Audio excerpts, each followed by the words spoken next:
کربلا کا پیغام یہ ہے کہ لوگوں، امام حسین کی وہ تقریر سنو کہ کیا تم نے مجھے بلایا نہیں تھا؟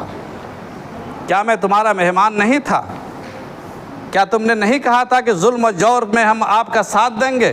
آج تم مجھے قتل کر رہے ہو۔ یہ بھی آپ نے واسطہ دیا تھا کہ میں تمہارے نبی کی بیٹی کا بیٹا ہوں۔ میں نے کیا قصور کیا ہے تمہیں قتل کرنا چاہتے ہو؟ میں نے کسی کا قتل نہیں کیا ہے، میں نے کوئی برائی نہیں کی ہے، میں نے کسی کا مال نہیں لوٹا ہے، میں نے کوئی گناہ نہیں کیا۔ میرا گناہ کیا ہے؟ مجھے چھوڑ دو، مجھے یزید کے پاس جانے دو، میں خود یزید سے بات کر لوں گا، یا مجھے واپس جانے دو، جہاں سے میں آیا ہوں واپس چلا جاؤں گا۔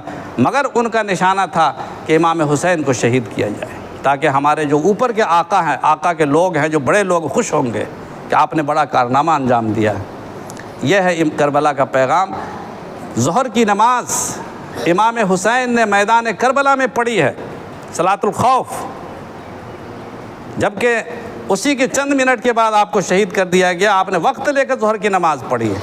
کبھی شراب کو آپ نے ہاتھ نہیں لگایا، پانی موجود نہیں تھا، مگر کبھی آپ کے خاندان میں دور تک کبھی اس کا وجود نہیں تھا، لیکن آج جو امام حسین کے نام پہ نمازیں چھوڑی جا رہی ہیں، امام حسین کے نام پر شور اور ہنگامے کیے جا رہے ہیں، امام حسین کے نام پر شرابیں پی جا رہی، امام حسین کے نام پر لاکھوں لاکھ روپے خرچ کر رہے ہیں لوگ برائیوں کے لیے اور آپ کا تابوت اور آپ کا تعزیہ بنانے میں۔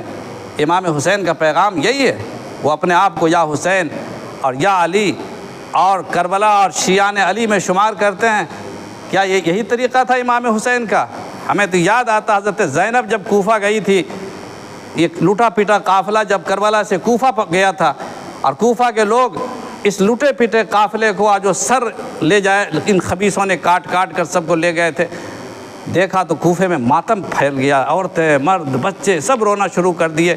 حضرت زینب جو امام حسین کی بڑی بہن تھی، انہوں نے کہا کہ یہ لوگ رو رہے ہیں، پھر ہمیں قتل کس نے کیا ہے؟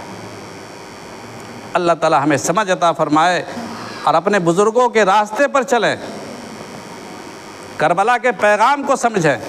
کربلا حق کی جیت بنے گی جبکہ آپ باطل کو شکست دیں گے۔ کربلا میں بظاہر باطل جیت گیا تھا اور حق ہار گیا تھا۔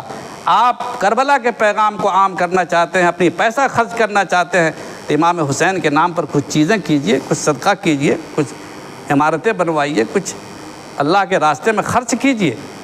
یہ جو شیطان کے راستے میں پیسے خرچ کرتے ہیں اور امام حسین کے نام پر تعزیہ اور یہ غیر مسلموں کی طرح ایک طرح سے بت بناتے ہیں، اس کی کوئی گنجائش نہیں، اس کا کوئی ثبوت نہیں ہے۔ لیکن مجھے معلوم ہے